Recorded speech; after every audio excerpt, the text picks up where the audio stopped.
Anita Dalja, the farm manager of Common Good City Farm. So thank you, Anita, for having us here today, and very excited to talk to you. Yeah.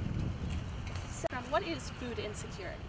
Food insecurity, the way that I see it, is just when an average person doesn't have access to the food that they want to eat to have a nutritious meal, and that doesn't just mean not having, being able to go to the grocery store and buy it, but it also means not even having the knowledge or the education to know that what they're eating isn't necessarily the most nutritious and how it's affecting their health.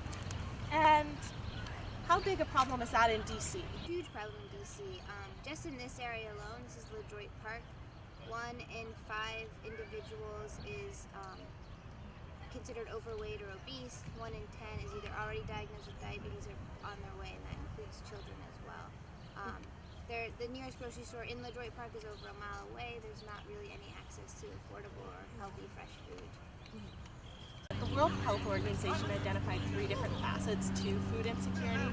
One being the lack of food available, one being lack of food access to food, and the third being lack of knowledge about food use and nutrition. Which do you find is most pressing in DC? I think it's a combination of both. I definitely don't think it's that there's a lack of food. I definitely think it's a combination of both the access and the education. There's, like I said, in this neighborhood alone, if I wanted to buy, lettuce or collard greens, I'm not going to really have access to it. But at the same time, the knowledge to know how to prepare that kind of food. So here at Common Good, we grow a lot of those vegetables, but a big component of just distributing that food is also, along with it, is just teaching people how to cook that food. I think, home ec classes aren't even taught in high school anymore.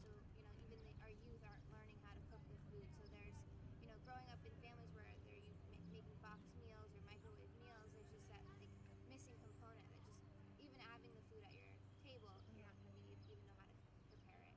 And how do you, at Common Good City Farm, help people figure out that missing component?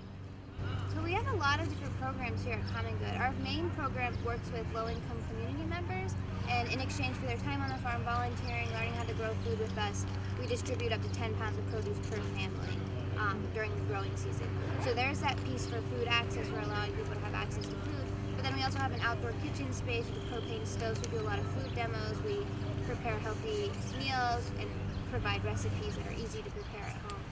And how many people have you sort of been able to touch with Common Good City? It's hard to count the exact amount, but in that program alone, last season we had 60 participants, 60 families from the community coming through, and this year we hope to have similar enrolled. And then we work with after school. We have an after school program, so we work with just local youth and also neighboring high schools as well and grade schools. Found that they've sort of retained this knowledge and used it in their own home. It's exciting to see that happen with the youth. So we'll have kids grow their own food, harvest it, and then prepare it with our kitchen, and then we send them home with that food and just easy to prepare recipes that they share with their families. And it's just really exciting to see them try that, grow the food and then eat it and then share it. And oftentimes their parents will come on the farm the next day and be interested in our programs just based on what their kids have brought home and shared with them. It sounds like you guys are doing a great job sort of reaching out to them, but that being said, there's 60 people, 60 families. How else do you hope to sort of get out to the bigger community at large that's suffering from food insecurity? One of the things that we're interested in, our vision at Common Good City Farm is to be a replicable model. So we would love to go into other areas where there's similar food access issues. Any ones in particular? Anacostia, there's some in Northeast that we've been thinking about as well. There's a lot. What's really great about DCHA is there's a new initiative to have, green sites or community gardens. DCHA is the Housing Authority of DC. So that's public housing, Section 8 housing. So they have been doing a lot of different programs, have community gardens, raised beds. Just right across the street, Kelly Miller, that's a DCHA property. We built 6 raised beds over there, and we're teaching the residents how to grow their own food. So we have hopes of doing that all over DC. And you mentioned raised bed farming, which is a unique technique in urban areas especially. Can you just tell us a little bit more about that and how that's able to help people?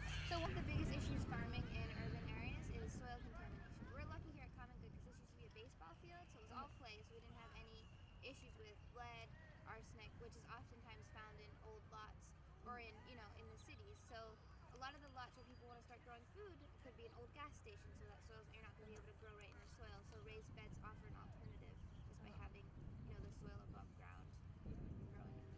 how many people do you think will have access to your food by the end of the season? During opening, so we're hoping to have 150 people out for that event. And then through our programs, again, we hope to have as many participants as last season, but then we reach out to people by 85% of the food we grow at Common Good City Farm we distribute in the community or to food pantries.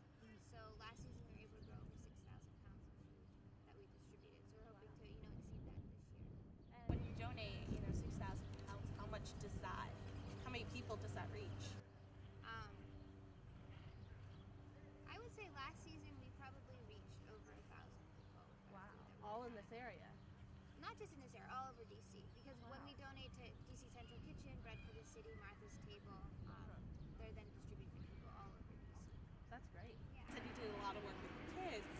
I know when I was a kid, and even still today, I was a bit resistant to vegetables. Do you find that's the case, or do you find that watching the kids, or as they watch their own food grow, that they're more receptive to healthy? Yet to work with a kid who didn't eat something that he or she grew, which is really exciting. So, he planted that seed, that carrot seed, and he watches it grow and then pulls it out of the ground and cooks it or eats it raw, and he's going to eat it and take pride in that. Yeah. Mm-hmm. I'm a GW student. I'm not from a rural area, but what can I do to help alleviate food insecurity in my own area? I mean, the one thing you can do is definitely link up with organizations like ours. We always have volunteer opportunities for you to come do outreach for us in different areas like that. It's really growing your own food in an area is very simple to do. Like we talked about in raised beds, tires. There's lots of different ways you can do that.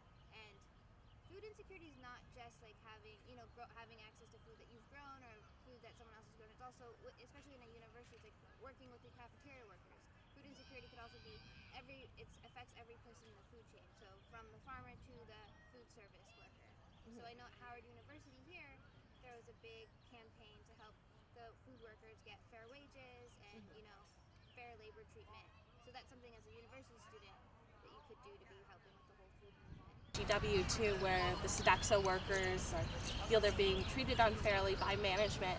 But what does that really do to sort of combat this problem?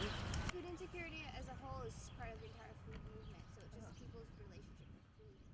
So you should have fair access to food, knowledge about what you're eating, but also fair wages if you're working in the food industry, preparing food that other people are eating. So it's all like